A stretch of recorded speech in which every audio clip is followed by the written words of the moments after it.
ఇక మిగతా అప్డేట్స్ చూస్తే ఏపీలో 3,000కు పైగా కౌలు రైతులు చనిపోయినా వైసీపీ ప్రభుత్వానికి కనబడ్డం లేదు అన్నారు జనసేన అధినేత పవన్ కళ్యాణ్. వాగ్దానాలు చేయడం, పక్కన పెట్టడం వైసీపీకి అలవాటైందన్నారు. వైసీపీ నాయకులు సంస్కారం లేకుండా మాట్లాడుతున్నారని విమర్శించారు పవన్. ప్రశ్నిస్తే నోటికి వచ్చినట్టు కామెంట్లు చేస్తూ ఉన్నారని మండిపడ్డారు. వైసీపీ నేతలు అన్నంత మాత్రాన తాను చంద్రబాబు దత్తపుత్రుడిని కాబోను అని అన్నారు పవన్. వైఎస్ జగన్ మాత్రం సీబీఐకి దత్తపుత్రుడు అని వ్యాఖ్యానించారు జనసేన అధినేత. బాపట్ల జిల్లాలో కౌలు రైతు భరోసా యాత్ర చేపట్టారు జనసేన అధినేత పవన్. మార్టూరు మండలం డేగరమూడిలో ఆత్మహత్య చేసుకున్న నీలం వెంకట రవికుమార్ కుటుంబ సభ్యులను పవన్ పరామర్శించారు. వెంకట రవికుమార్ భార్య అశోక్ రాణికి ₹1,00,000 చెక్ అందజేశారు. ఎద్దనపూడి మండలం యనమదులలో కౌలు రైతు వెంకటేశ్వర్లు కుటుంబ సభ్యులను పరామర్శించి ₹1,00,000 చెక్ ను పవన్ అందించారు. ఉమ్మడి ప్రకాశం జిల్లాలో ఆత్మహత్యలకు పాల్పడిన 74 మంది కౌలు రైతుల కుటుంబాలకు ₹1,00,000 చొప్పున ఆర్థిక సాయం అందజేశారు. ఇకపై అగ్నిపథ్ ద్వారానే అన్ని నియామకాలు జరుగుతాయని త్రివిధ దళాలు స్పష్టం చేశాయి. త్రివిధ దళాల్లో రెగ్యులర్ నియామకాలు ఉండబోవని తెలిపాయి. గతంలో 2 పరీక్షలు పూర్తి చేసిన వాళ్లు అగ్నిపథ్ ద్వారా త్రివిధ దళాల్లో చేరవలసి ఉంటుందని స్పష్టత ఇచ్చాయి. ఇటీవల జరిగిన ఆందోళన కారణంగా అగ్నిపథ్ పై కేంద్రం వైఖరి ఎలా ఉండబోతుంది అన్న ఆసక్తి నెలకొంది. అయితే అగ్నిపథ్ రిక్రూట్మెంట్ ని వెనక్కి తీసుకునే ప్రసక్తే లేదు అని త్రివిధ దళాలు స్పష్టం చేశాయి. అంతేకాదు తాము రిజర్వేషన్లు ప్రకటించేందుకు కూడా విధ్వంసాన్ని చూసి భయపడి కాదు అని త్రివిధ దళాల ప్రతినిధులు తెలిపారు. అగ్నిపథ్ కు వ్యతిరేకంగా నిన్న గుంటూరు రైల్వే స్టేషన్ వద్ద ఆందోళన చేసిన 100 మందికి పైగా ఆందోళనకారుల్ని అరెస్టు చేశారు పోలీసులు. మొత్తం 4 స్టేషన్ల పరిధిలో వీళ్లపై కేసులు నమోదయ్యాయి. అయితే 3 స్టేషన్ల పరిధిలో అరెస్టు చేసిన వాళ్లకు బెయిల్ మంజూరైంది. నల్లపాడు పోలీస్ స్టేషన్ పరిధిలో అరెస్టైన 30 మందికి రిమాండ్ విధించింది కోర్టు. దీంతో ఆ 30 మంది యువకుల్ని జైలుకు తరలించారు. దీనిపై యువకుల తల్లిదండ్రుల్లో ఆందోళన వ్యక్తమవుతోంది. సికింద్రాబాద్ విధ్వంసం కేసులో నిందితులకు 14 రోజుల రిమాండ్ విధించింది కోర్టు. చెంచల్గూడ జైలుకు 46 మంది నిందితుల్ని తరలించారు పోలీసులు. మరోవైపు సికింద్రాబాద్ విధ్వంసంపై స్పందించింది హెచ్ఆర్సీ. మీడియా కథనాలను సుమోటోగా స్వీకరించింది. జూలై 20 లోపు సమగ్ర నివేదిక ఇవ్వాలి అని ఆదేశించింది. సమగ్ర నివేదిక ఇవ్వాలి అని ఆర్పీఎఫ్, జీఆర్పీ, డీజీపీలకు ఆదేశాలు జారీ చేసింది హెచ్ఆర్సీ. కరీంనగర్ జిల్లాలో ఆర్మీ అభ్యర్థులకు పోలీసులు అవగాహన కార్యక్రమం నిర్వహించారు.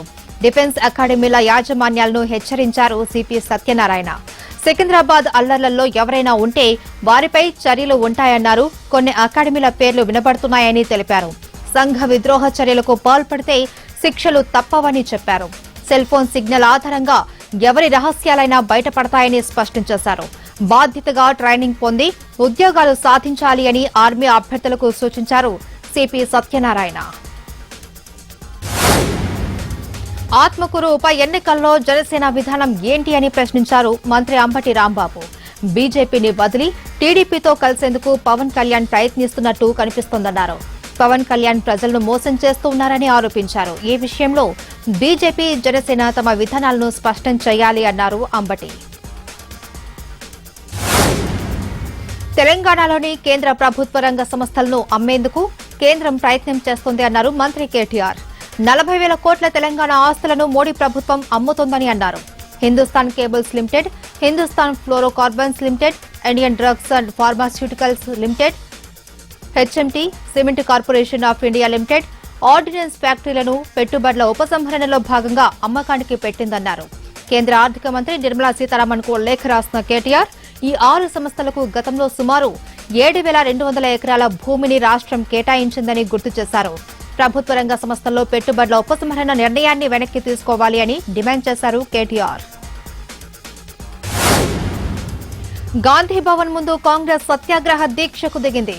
ఉదయం 10 గంటలకు ప్రారంభమైన దీక్ష మధ్యాహ్నం 2 గంటల వరకు జరిగింది. అగ్నిపథ్ను కేంద్రం వెనక్కి తీసుకోవాలి అని కాంగ్రెస్ నేతలు డిమాండ్ చేశారు. ఖమ్మం జిల్లా పాలేరు నియోజకవర్గం నుంచి అసెంబ్లీకి పోటీ చేస్తాను అని వైఎస్ఆర్టీపీ అధ్యక్షురాలు వైఎస్ షర్మిల ప్రకటించారు. పాలేరులో పోటీ చేయాలి అనే డిమాండ్ ఎప్పటినుంచో ఉందన్నారు షర్మిల. వైఎస్ఆర్ పేరు పలికే అర్హత తనకు మాత్రమే ఉందన్నారు. వైఎస్ఆర్ ఫోటోతో ఎందరో గెలిచారు అని షర్మిల చెప్పారు. నుపూర్ శర్మపై ప్రధాని మోడీ చర్యలు తీసుకోవాలి అని డిమాండ్ చేశారు MIM MP Asaduddin Owaisi. BJP నుపూర్ను కాపాడుతుందని ఆరోపించారు ఆయన. ఫిర్యాదు చేస్తే ఎఫ్ఐఆర్ నమోదు చేసి కమిషనర్ చేతులు దులుపుకున్నారన్నారు. ఎఫ్ఐఆర్తో ఉపయోగం ఏంటి అని ప్రశ్నించారు అసదుద్దీన్ ఓవైసీ. జాతీయ విద్యా విధానాన్ని తీసుకురావడం ఎంతో ఆనందంగా ఉందని తెలంగాణ గవర్నర్ తమిళసై అన్నారు. విధానాన్ని తీసుకురావడం కాదు, దాన్ని ఆచరించాలి అని ఆమె సూచించారు. విద్య ప్రతి ఒక్కరికి చాలా ముఖ్యమైందని, దేశ ఆర్థిక సామాజిక అభివృద్ధికి విద్య అనేది ఎంతో అవసరమన్నారు. ఉన్నత విద్యపై జాతీయ విద్యా విధాన ప్రభావాలు అనే అంశంపై హైదరాబాద్ శిల్ప కళా వేదికలో జరిగిన కాన్ఫరెన్స్ లో ఆమె ప్రసంగించారు. చదువును మధ్యలో ఆపే వాళ్లను చాలా వరకు తగ్గించగలిగామన్నారు. కానీ ఉన్నత విద్యను మధ్యలో వదిలేసే వారిని తగ్గించలేకపోతున్నామని చెప్పారు. చదివిన విద్యకు సంబంధించి ఉపాధి కల్పించలేకపోతున్నామని ఆమె పేర్కొన్నారు. జాతీయ విద్యా విధానం వల్ల లింగ సమానత్వం పెరుగుతుందని, పురుషులు మహిళలు అనే తేడా లేకుండా అందరికీ సమాన అవకాశాలు వస్తున్నాయని ఆమె వెల్లడించారు. Back to news. మంత్రి కేటీఆర్ కాన్వాయ్ పై చెప్పు విసిరిన చెరుకు రైతు మామిడి నారాయణరెడ్డి ప్రవీణ్ అరెస్టుకు నిరసనగా జగిత్యాల జిల్లా మెట్పల్లిలో కాంగ్రెస్ బీజేపీ నాయకులు పోటాపోటీ ధర్నాలకు యత్నించారు. జైలు భరోసా కార్యక్రమానికి సిద్దమవుతున్న కాంగ్రెస్ నేతలను పోలీసులు అదుపులోకి తీసుకున్నారు. మరోవైపు ఆందోళనకు సన్నద్దమవుతున్న బీజేపీ కార్యకర్తలను అరెస్టు చేసి కథలాపూర్, మేడిపల్లి పోలీస్ స్టేషన్లకు తరలించారు పోలీసులు. బాసరా ట్రిపుల్ ఐటీ దగ్గర మరోసారి ఉద్రిక్త పరిస్థితి ఏర్పడింది. విద్యార్థుల సమస్యలు పరిష్కరించాలి అంటూ ఏబీవీపీ కార్యకర్తలు ట్రిపుల్ ఐటీ దగ్గరకు చేరుకున్నారు. మెయిన్ గేట్ నుంచి ట్రిపుల్ ఐటీలోనికి చొచ్చుకుని వెళ్లేందుకు ప్రయత్నించారు. వారిని అడ్డుకున్న పోలీసులు పోలీస్ స్టేషన్ కు తరలించారు. 6 రోజులుగా విద్యార్థులు ఆందోళన చేస్తూ ఉన్నా ప్రభుత్వం పట్టించుకోవడం లేదు అని ఏబీవీపీ కార్యకర్తలు ఆరోపించారు. హైదరాబాద్ క్రికెట్ అసోసియేషన్ మరోసారి రచ్చకెక్కింది. ప్రెసిడెంట్ లేకుండానే స్పెషల్ జనరల్ బాడీ మీటింగ్ జరిగింది. ఈ మీటింగ్ లో శివలాల్ యాదవ్, అర్షద్ అయూబ్, మహేందర్, శేషనారాయణ పాల్గొన్నారు. 9 మంది ఉన్న జనరల్ బాడీని 19 మందికి పెంచుతూ తీర్మానం ఆమోదించారు. హజార్ అవసరం లేకుండానే నిర్ణయాలు తీసుకునేలా యాక్షన్ ప్లాన్ రూపొందించారు. సెప్టెంబర్లో హెచ్సీఏ ఎన్నికలు జరిగే అవకాశం ఉంది. అయితే అలాంటి తరుణంలోనే స్పెషల్ జనరల్ బాడీ మీటింగ్ నిర్వహించడం సంచలనంగా మారింది. అయితే ఈ మీటింగ్ ఇల్లీగల్ అని అజార్ ప్రకటించారు. హైదరాబాద్ లో ఆర్యవైశ్యులు ఆందోళనకు దిగారు. చింతలబస్తీలోని ఆర్యవైశ్య భవన్ వద్ద ధర్నా నిర్వహించారు. ఏపీ వాటాను వదులుకోవాలి అనే నిర్ణయాన్ని వ్యతిరేకిస్తూ నిరసనలు చేపట్టారు. 125 రూపాయలతో జీవితకాల సభ్యత్వంగా తీసుకున్న డబ్బులు ఏమయ్యాయని ప్రశ్నించారు. కోట్లాది రూపాయల ఫిక్స్డ్ డిపాజిట్లు ఏమయ్యాయో చెప్పాలి అని నిలదీశారు.